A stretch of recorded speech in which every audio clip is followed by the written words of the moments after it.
Saya ni champion kepada orang miskin. Itu pun naratif yang dibawa oleh Anwar sama ni. Tapi kawan-kawan dia semua kaya. Dia tak kawan pun orang miskin. Setakat yang saya kenal, saya tengok kawan-kawan dia kaya. Dia pun tak adalah pernah saya tengok naik kereta X70 Proton ke atau bawa Myvi ke. Saya tak tengok Tuan Mahathir buat benda tu. Oh, ramai yang sindir. Okey, kita sambung lagi dengan ramai yang sindir. Sindir tentang bajet 2025. Kita nak bercakap tentang bajet yang tinggi tapi cukainya pun juga tinggi. Cukai. Saya tengok daripada apa yang dianggarkan, Babi. Cukai tahun 2025 ni, daripada segi income taxnya, ada turun sikit. Kan? Dia hanya 171 bilion, 2 bilion. Orang tak ada income kot. Itulah. Itu yang kita nak ulas ni. Berbanding sebelum ini 174.8 bilion. Itu tahun 2024. Jadi ada penurunan sebanyak 3 bilion. Yang keduanya, kita tengok daripada segi cukai penggunaan, cukai tidak langsung. Anggarannya meningkat daripada 58.6 bilion tahun 2024. Sekarang dah naik 70.2 bilion. Maksudnya dekat 18, lebih kurang 12 bilion peningkatan. So, apa komen? Tapi tax cukai ni. Cukai makin tinggi, pendapatan rakyat makin kurang. Betul? Ya. Satu hasil cukai pun kurang. Income tax kurang. Income tax kurang. Maksudnya orang company tak boleh buat duit. Kamu tak payah bayar. Ya. Mana bila dia declare, akhirnya dia boleh bayar banyak ni saja. Ya. Dan tahun depan, saya rasa tu akan lebih parah lah. Saya menjangka yang sama. Sebab bukan hanya kos operasi makin meningkat. Kos barang satu hal, kos barang asas meningkat, petrol subsidi dah tak ada, diesel subsidi dah tak ada. Now, pekerja asing pula kena dicarumkan EPF. Makin Wajib kurang, pula. Kos, maksudnya kos perniagaan makin menambah. Makin bertambah. Dan itu sebenarnya saya pun terkejut bila saya lihat wakil FMM mengeluarkan kenyataan bahawa mereka were not consulted. Langsung tidak dihubungi untuk berbincangkan tentang nak mewajibkan EPF kepada pekerja asing. Tak ada libat urus langsung. Tak ada libat urus. Dan ini saya rasa mungkin sebenarnya EPF pun kita tahu dalam keadaan yang parah agak tak berapa baik. Yang sehingga saya tak tahulah kenapa sampai kena jual saham pada BlackRock. Now, adakah ini cara yang PMX gunakan sebagai chairman untuk nak tarik lebih banyak caruman masuk ke dalam KWSP, nak cover. Itu adalah dengan pekerja asing. Sebab kita jumlah pekerja asing kita banyak juga. Berapa juta pekerja asing kita. Betul. Kalau mereka ni semua start mencarum, maka itu satu pendapatan baru kepada KWSP. Jadi ini mungkin cara langkahnya, tetapi at what expense? Maknanya pada peniaga-peniaga, pada usahawan-usahawan kita. Sebenarnya Peniaga-peniaga pun dah terasa ni. Ya. Satu, ekonomi sejak daripada tahun lepas, walaupun dalam datanya nampak KDNK meningkat. Ya. Tapi daripada bacaan saya, dia bukan KDNK ni tidak meningkat disebabkan oleh bisnes itu menjadi begitu pesat, perniagaan jadi begitu rancak. Saya tak nampak macam tu. Saya lebih nampak bahawa KDNK ni meningkat disebabkan oleh harga barang meningkat, harga pengawatan meningkat, kos operasi meningkat. Jadi mereka membayar harga yang tinggi, disebabkan itu nampak KDNK itu meningkat. Betul. Sebab itu translated dalam income tax, dia berkurang. Dan yang lebih merisaukan sekarang sebenarnya pada saya lah, pada pandangan mata kasar saya adalah kita nampak sebenarnya perniagaan-perniagaan ini dalam keadaan yang teruk, lebih-lebih lagi perniagaan yang SME lah, small medium enterprise ni. Which is almost berapa persen? I think almost 90% of the businesses are SMEs. Sebab salah satu puncanya adalah kerana pendapatan boleh guna rakyat, purchasing power. Rakyat makin turun. Why turun? Sebab dah kena bayar cukai lebih. Harga barang pula meningkat. Kos sara hidup meningkat. Akhirnya disposable income tu yang boleh nak belanja tu dah makin kurang. Makin mengecut. Lepas tu ada pengumuman-pengumuman yang menakutkan. Misalnya hari tu sebelum diesel naik, mereka dah risau dah kan. Bila diesel naik, mereka mula berjimat sikit. Kan? Sekarang ni petrol naik, belum apa-apa belum apa-apa. Yang nak buka Taska, persatuan yang nak buka Taska, Tadika apa semua ni, dah bagi tahu akan ada kenaikan 25%. Sebabnya sebab kenaikan gaji minimum 1,700 kan. 1,700 ya. Jadi saya melihat bahawa dengan peningkatan kos operasi, kos untuk perniagaan ni, menjalankan perniagaan ni, plus dengan purchasing power kan, yang berkurangan, yang makin mengecil. Harga pun tak boleh naik banyak sangat sebab yalah orang dah tak mampu beli, naik harga banyak sangat, siapa nak beli lagi? Betul. Kan? Jadi dia akan memberi kesan yang teruk kepada perniagaan ini, dan tahun depan risaunya sasaran income tax tu tak akan sampai banyak tu. Ya. Dan sebab tu Datuk, kalau kita tengok, yang kita lebih takut adalah bila usahawan atau peniaga-peniaga yang ada kilang sendiri, SME dan sebagainya, bila mereka lihat kos operasi itu dah terlampau besar untuk mereka, mereka akan terpaksa nak optimize dia punya profit. Mereka akan cari, sama ada dia mechanize kan, dia jadi lebih robotik, lebih apa kita panggil autonomous yang akhirnya akan mengurangkan langsung peluang pekerjaan. Satu. Kedua, paling mudah adalah kita pack up sini, we move to a different country. Walaupun sebab mereka dah ada pengalaman, mereka dah ada produk. Cuma mereka rasa the ease untuk buat bisnes dalam Malaysia tu menjadi semakin teruk, tak kompetitif. Tak kompetitif. Dengan gaji minimum 1,700, pekerja asing nak kena bayar EPF. Kemudian cukai-cukai lagi, kos logistik meningkat. Jadi semua ni akhirnya akan menyumbang kepada apa yang kita sebut tadi, menyusahkan lagi rakyat. Betul, sebab tu saya tengok macam 1,700 ni kan. Dia minimum. Mungkin nampak okey kepada yang menerima gaji. Tapi bagi SME ni, rata-ratanya dia ada dua kesan lah. Peningkatan kos ya. Dia ada dua kesan. Satu, katalah dalam restoran tu ada 10 orang bekerja.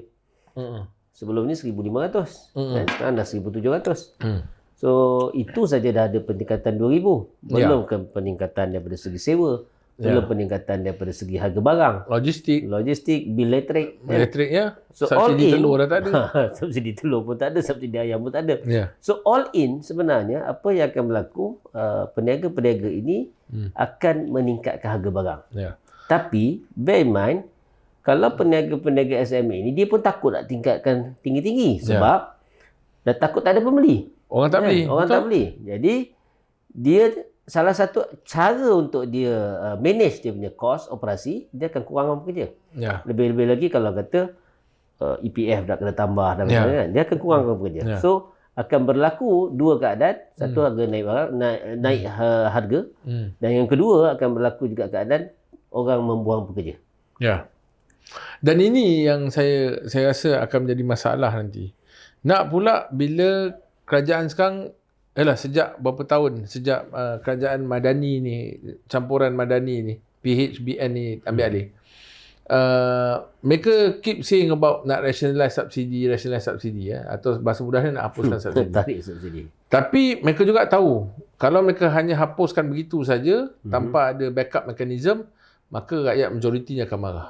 Maka diwujudkan naratif-naratif seperti ini, which is naratif maha kaya kena bayar, ada kelompok yang tak perlu bayar, ada kelompok yang tak boleh terima subsidi, yang teramai akan terima. Jadi yang paling popular atau disebut yang dalam belanjawan 2025 ni adalah maha kaya. T15. T15. Terma baru T15. Bahkan T15 ni tidak juga merujuk kepada daftar padu. Yang dibuat oleh saudara Fizi Ramli. Penat dia orang isi yang itu. Isi. Saya tak isi. Saya tak isi. Mungkinlah sebab tu. Saya tak nak salahkan Rafizi lah. Mungkin salah you dengan saya kerana tak isi padu tu, maka padu tu gagal. Sebab kalau kita ikutkan, padu ni diperuntukkan sekat 85 juta. Just untuk nak develop padu ni. Tetapi untuk nak mengenal pasti T15 ni telah disebut secara spesifik bukan padu menjadi kayu ukurnya. Dia akan guna ada mekanisme lain. Adalah, dan itu pun tak diperincikan dalam pembentangan. Apa dia T15 ni? Macam mana nak buat? Macam mana rupa? Kalau ikut pada data DOSEM yang kita rujuk lah, ada tersebar secara meluas ni, Mana yang household income lebih 7,000 je dah tak dapat dah. Nah, 13,000. Dah 13,000 sorry. 13,000. Dah dianggap sebagai T15. Betul? Maka mereka dah takkan dapat subsidi. Nah. Jadi itulah adalah ahli parlimen Bangi Syahrizan cuba nak justify bukan itu, pandangannya lain apa semua. T15 ni sekian-sekian. Sebenarnya kita kena tengok balik pada data yang ada tu. Akhirnya kalau PMX umum tu maknanya dia dah ada gambaran dah. Siapa yang takkan dapat. Nah. Dan ini sebenarnya saya rasa mungkin lah mungkin.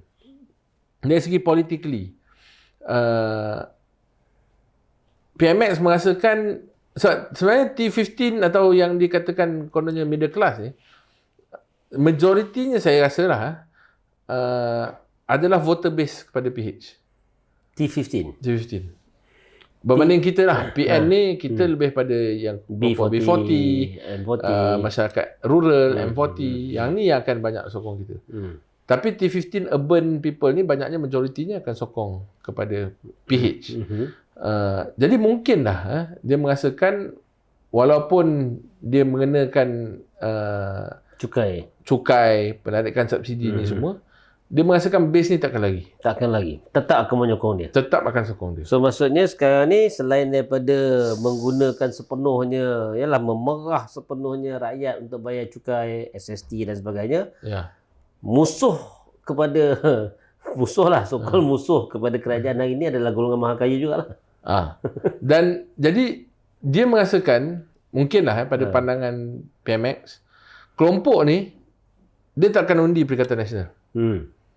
Kita buatlah apa pun. Mereka takkan undi Perikatan Nasional. Ini di mana yang saya selalu sebut lah dalam rapat umum kita dan juga kita punya ni. Ini yang mana Perikatan Nasional perlu fokus sekarang. Okay.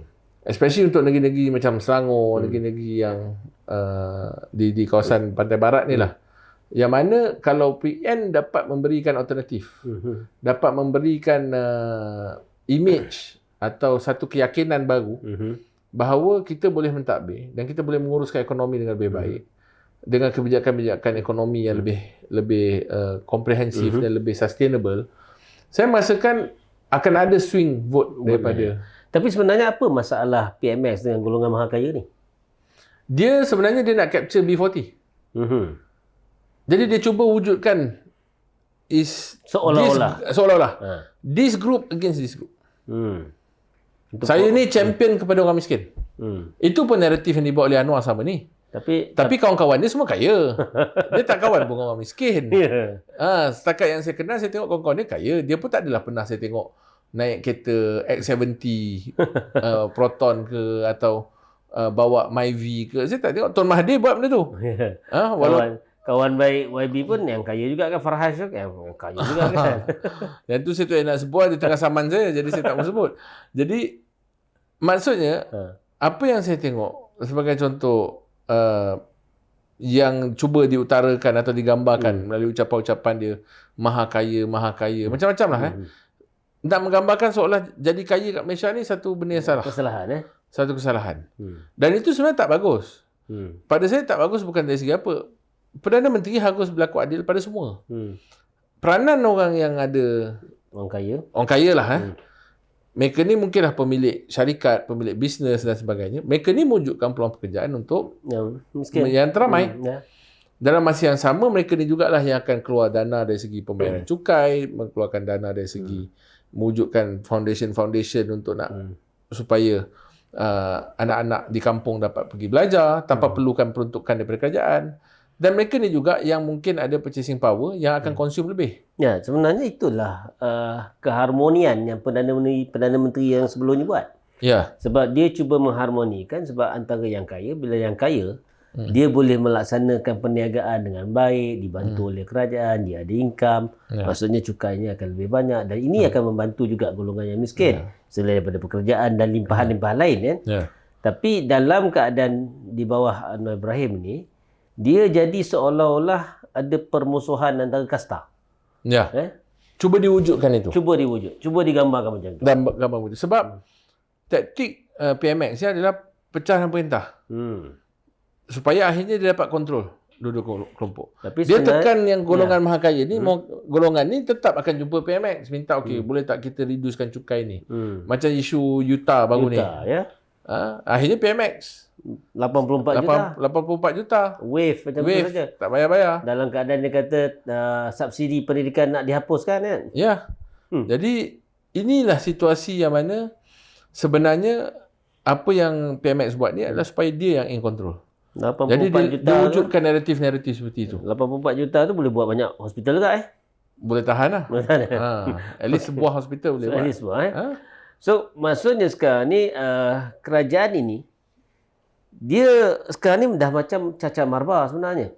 Dia dah macam patches Dia ada compang-camping sana sini dan disebabkan itu saya melihat dia terpaksa mengenakan cukai, yalah macam disebut skop cukai. SST tambah kan. Dan sebelum-sebelum ini SST tu tambah kadar. Kemudian tambah cukai-cukai baru. Tapi idea dia adalah sebenarnya kerajaan ini tidak cukup income. Jadi dia terpaksa ambil daripada rakyat balik semula. Why dia terpaksa ambil daripada rakyat? Sebab dia tak ada idea macam mana nak generate income. Betul. So macam mana YB melihat kenapa terpaksa cukai ni, dia bukan reform cukai ni. Ini patches cukai. Macam mana YB boleh ini dia macam ni lah. Dia ibaratnya kita punya ekonomi, kita punya keadaan negara kita ni, dia macam sebuah labu. Hari tu masa COVID dah berlubang sikit. Sebelum tu YMDB dah berlubang lah. Macam-macam lubang lah. Dah kena dah kat ni. Jadi datanglah satu tikus nak baiki. Ini yang berlaku sekarang. Tikus membaiki labu. Tikus membaiki labu. Tikus tu PMX lah. Dia nak membaiki labu tu. Tapi tindakan-tindakan dia tu sebenarnya tidak memberikan penyelesaian. Dia tak cukup income. Tapi kenapa susah sangat dia nak laksanakan GST? Saya tak tahu sama ada ini kerana janji atau dulu kami fight lawan GST dan sebagainya. Tetapi sebenarnya saya jujurlah waktu lepas kami ambil alih 2018. Memang perbincangan besarnya adalah supaya GST itu dikekalkan. Kerana Barisan Nasional ketika sebelum tu zaman Tun Sri Najib, the system semua dah ada. Dan masa tu kita tahu dan LHDN pun dah beritahu dah bahawa sistem ni semua dah in place. Kita akan tahu macam mana nak bayar balik apa semua. Tetapi kerana naratif ketika itu adalah kami akan hapuskan GST. Betul, itu janji. Manifesto. Cuma saya ketika itu berada dalam Pakatan Harapan, saya bercadangkan pada pimpinan-pimpinan. Since sistem dah ada. And bukannya spend duit Barisan Nasional pun, duit kerajaan spend untuk nak buat sistem. Dah spend dah pun. Kita dah training orang apa semua just because kita ambil alih election. Dan saya percaya election tu bukan kerana orang nak hapuskan GST. Election tu kerana orang marah YMDB. Orang marah Datuk Seri Najib. Orang tak boleh terima benda tu. Itu je naratif dia. Kerana saya tak kempen pun pasal GST. Kita kempen YMDB. We need a new leadership, we need a new party yang akan selamatkan negara. Itulah naratif kita. Dan antara cadangannya adalah why not kita zero rate balik. Daripada 6% GST, tak apa kita zero kan sebagai hadiah. PH menang. Kita kekalkan SST, kita collect macam biasa. GST ni kita zero rate dulu. Untuk 1 tahun pertama. Tahun kedua baru kita start introduce tapi balik. Memang dia zero rate, tapi dia tak start balik. Sampai sekarang lah. So jadi sebab tu sebenarnya kalau betul PMX ni jujur, dia nak tax yang maha kaya. It's not SST. It's GST. Sebab GST is based on consumption. Lagi banyak orang tu consume, lebih tinggilah jumlah GST yang dia bayar. Dia lebih adil. Dan lebih adil. Maknanya kalau orang tu hanya berbelanja pergi beli kat Speedmart, dia hanya bayar GST di Speedmart. Berbanding orang yang pergi Jaya Grocer, pergi Village Grocer, pergi ni, dia akan bayar GST. Dengan jumlah 6% atau berapa persen yang telah ditetapkan lah. Based on consumption. Orang mungkin di 99 Speedmart beli Apple keluaran tempatan. Orang di Jaya Grocer mungkin beli Fuji Apple datang daripada Jepun. So, di situlah keadilannya. Now sekarang ni bila berlaku macam contoh nak rationalizekan petrol T15. Kita tak tahu siapa yang akan masuk T15, siapa tak masuk T15 ni. Disebut 13,000 lah kan, yang gaji 13,000. Ya. Lim Guo Eng dalam ucapan dia mencadangkan supaya naik kepada 15,000 dan ke atas. Jadi sebenarnya yang mana? Tak ada perincian. Umum dulu tapi tak ada perincian. Umum dulu tak ada perincian. Dan akhirnya macam hari itulah diesel. Diesel ramai yang komplain, tak dapat pun yang apa? 200. Budi Madani apa benda semua tu kan. Tak dapat. Bahkan Perdana Menteri atau Menteri Kewangan tanpa segan sebut, kalau dah pakai Hilux semua tak layak lah dapat benda ni. Padahal itu antara kereta yang utama lah untuk orang yang pakai diesel. Untuk pergi ke ladang dan sebagainya. Takkan nak pakai kereta apa lagi yang bawah daripada tu. Tapi sebenarnya saya tak nampak logik kenapa GST ni PM tak nak laksanakan. Dia bagi alasan yang itu tak sampai nilai gaji minimum ambang nilai ambang gaji minimum 3,000. Tak ada kaitan pun. Tak perlu pun. Sebab GST ni adalah cukai kepenggunaan. Dia bukan income tax. So kalau kata income tax nak cakap macam pendapatan, nilai ambang gaji minimum tu okeylah, masuk akal Betul. Tapi kalau kata ini cukai kepenggunaan. After all, masa dibuat GST dulu pun 6%. SST sekarang pun cukai kepenggunaan. Rakyat tetap bayar cukai juga. Gaji ambang gaji minimum itu juga bawah 3,000. Betul. Tapi cukai yang dibayar adalah jauh lebih tinggi, 10 campur 6%, 10 campur 8% kan. Dan ditambah pula lagi skop dia. So sebenarnya alasan tu tak logik. Kan? Tapi kalau kata kita mengambil lah saya terlibat dalam pelaksanaan GST dulu. Datuk Seri Najib ni bila dia nak laksanakan GST itu, kita punya anggaran adalah kenaikan cukai disebabkan oleh GST ni daripada sekitar 7 bilion dia boleh naik sampai ke 14 bilion. Tapi bila pelaksanaannya betul-betul sebenarnya dia naik sampai 44 bilion. Kan? Dan pada waktu itu baru mula orang nampak sebenarnya it's not about cukai penggunaan semata-mata. Tapi sebenarnya dia juga menyebabkan shadow economy, black economy, semua terpaksa membayar cukai. Jadi mereka terpaksa keluar. Dan pendatang-pendatang asing, warga asing, parti yang selama ini kita tak boleh cukai kan. Tapi ambil subsidi kita. Jadi mereka terus membayar cukai. Jadi sebab itu jumlah dia daripada 14 bilion naik sampai 44 bilion. Jadi kita heran kenapa PM beri alasan yang pada saya cukup tak bijak lah. Alasan yang langsung tak masuk akal. Kenapa tak laksanakan GST tapi lepas tu buatlah patches-patches ni.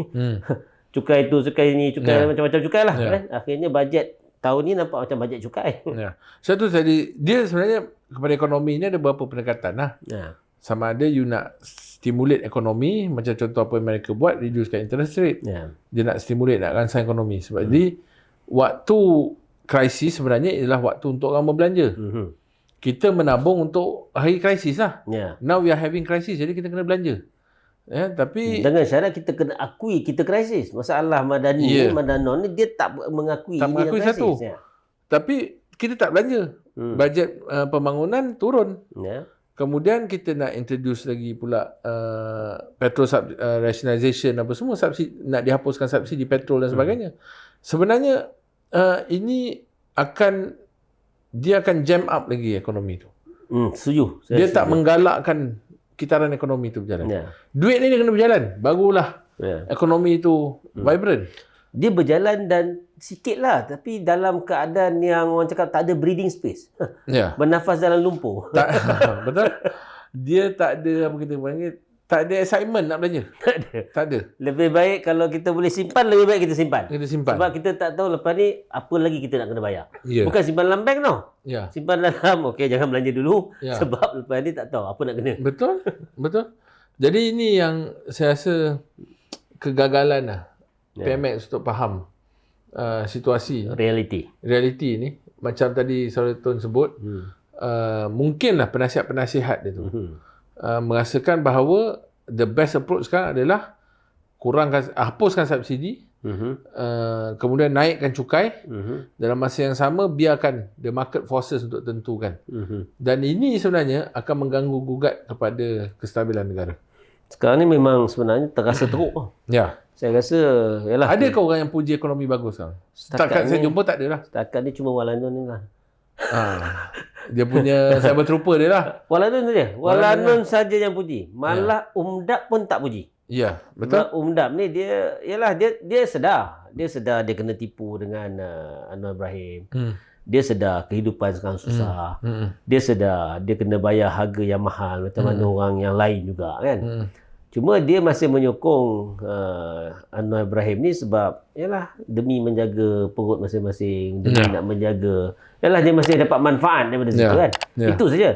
Tapi hakikatnya hanya Walanun saja yang masih kata bila kita kata harga barang naik, tak, harga barang murah.